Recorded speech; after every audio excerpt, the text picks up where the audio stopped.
Assalamu alaikum. Our today's topic of discussion is thermochemistry. Question number 1. All of the following statements are not true except. सबसे पहले हमने statement को समझना है। वो कह रहे हैं जो ऑप्शंस दिए हुए हैं उनमें से सभी के सभी गलत हैं, सिर्फ एक ठीक है। आपका क्या काम है, आपने वो एक ठीक ढूंढना है। ठीक है।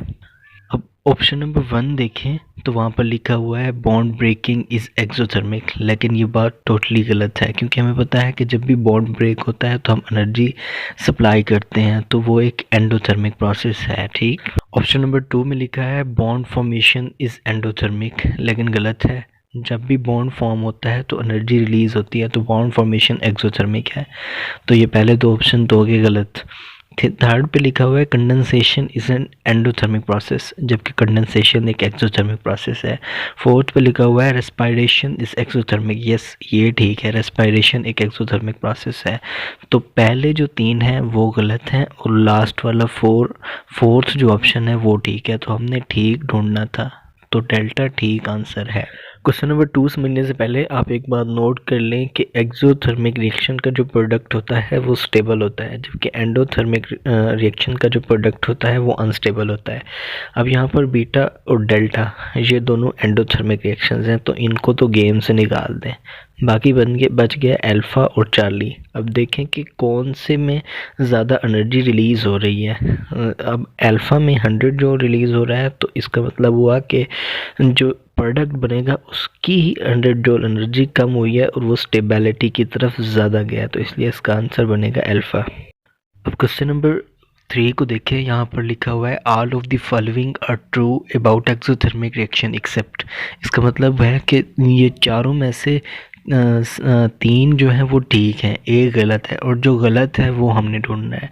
अब अल्फ़ा में देखें मोस्टली जो वो कह रहा है कि जो एक्सोथर्मिक रिएक्शंस हैं वो मोस्टली इरिवर्सिबल होते हैं। यस, ये बात ठीक है, एक्सोथर्मिक रिएक्शंस मोस्टली इरिवर्सिबल। दूसरे नंबर पर लिखा हुआ है कि जो एक्सोथर्मिक रिएक्शंस हैं वो मोस्टली फास्टर होते हैं। यस, ये एंडोथर्मिक से ज़्यादा फास्ट होते हैं। थर्ड पे लिखा हुआ है कि जो फॉरवर्ड की एक्टिवेशन एनर्जी है वो रिवर्स से कम होती है, लेकिन ये बात बिल्कुल गलत है। ये आपको थर्ड और फोर्थ वाला ऑप्शन जो है वो आपको फर्स्ट ईयर केमिस्ट्री के 11th चैप्टर मतलब रिएक्शन काइनेटिक्स में एक्टिवेशन एनर्जी वाले टॉपिक की जो डायग्राम बनी हुई है उसमें मिलेगा। वहाँ से आपको बेहतर समझ आएगा, आप वहाँ से देख लीजिएगा।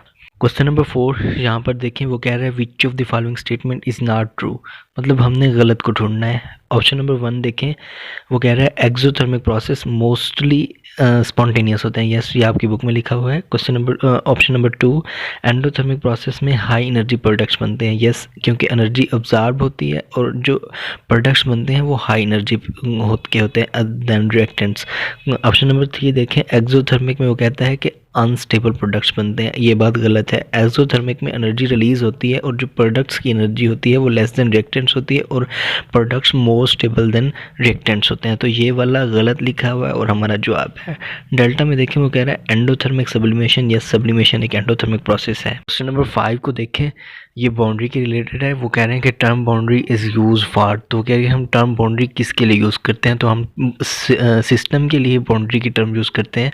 हम कहते हैं कि इस सिस्टम की बाउंड्री ये है, लेकिन जो बाउंड्री है वो हमेशा सराउंडिंग का पार्ट होता है और हम कभी बाउंड्री को ये नहीं कहते कि ये सिस्टम का हिस्सा है, बल्कि ये सिस्टम और सराउंडिंग को सेपरेट करने के लिए एक अनरियल सरफेस है। ठीक है।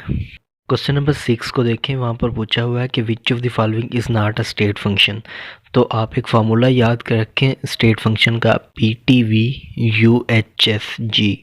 PTV/UHFG ये 7 स्टेट फंक्शंस हैं। इनके अलावा जो भी क्वांटिटी दी हुई हो वो स्टेट फंक्शन नहीं है। और 2 चीज़ें और भी याद रख लें, वर्क और हीट, ये स्टेट फंक्शंस नहीं हैं। तो यहाँ पर हमारा जो ऑप्शन बनेगा वो है हीट। क्वेश्चन नंबर 7 यहाँ पर डायटोमिक मॉलिक्यूल्स की मोशन के बारे में पूछा हुआ है। ये आपकी बुक में लिखा हुआ है। जो अल्फ़ा है ट्रांसलेटरी मोशन, ये सिर्फ मोनोएटॉमिक मॉलिक्यूल्स में होती है। बीटा है translatory plus vibratory motion, yes ये डायटोमिक मॉलिक्यूल्स में होती है। और चार्ली है translatory plus vibratory plus rotatory motion, ये होती है ट्राइएटॉमिक मॉलिक्यूल्स में। तो यहाँ पर हमारा जो ऑप्शन बनेगा वो है beta. Question number 8, all of the following are correct except, ये वो कह रहे हैं कि इनकरेक्ट ढूंढें। Question alpha heat gained positive, ये करेक्ट है। Beta work done by the system, ये नेगेटिव होता है, ये गलत है। Work done on the system, ये पॉजिटिव होता है, यहाँ पर नेगेटिव लिखा हुआ है, ये भी गलत है। तो बीटा और चार्ली दोनों गलत हैं। उस हिसाब से देखें तो डेल्टा ठीक ऑप्शन बन रहा है। क्वेश्चन नंबर 9 देखें, which of the following is not true. 1 calorie is equal to 4.18 joule, ये हमारी बुक में लिखा हुआ है, ये ठीक है। 1 जूल इज इक्वल टू 10⁻⁷ अर्ज, ये भी हमारी बुक में लिखा हुआ है, ये भी ठीक है। और 1 joule is equal to 0.5 calorie, ये गलत है। हमें पता है कि 1 joule is equal to 0.293 calorie. Delta में है कि calorie is greater than joule is greater than erg, ये भी ठीक है। Question number 10, which of the following may be both exo and endothermic.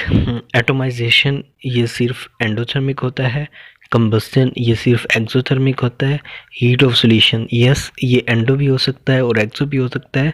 और हीट ऑफ न्यूट्रलाइजेशन ये हमेशा एक्सोथर्मिक ही होता है। तो यहाँ पर हमें सिर्फ हीट ऑफ कंबस्टन ही है जो कि एंडो भी हो सकता है और एक्सो भी हो सकता है। अब देखिए question number 11, which of the following is true regarding enthalpy of neutralization. Alpha it is higher for strong acid plus strong base. In beta it is higher for strong acid plus strong base. Charlie it is higher for weaker acid plus weaker base.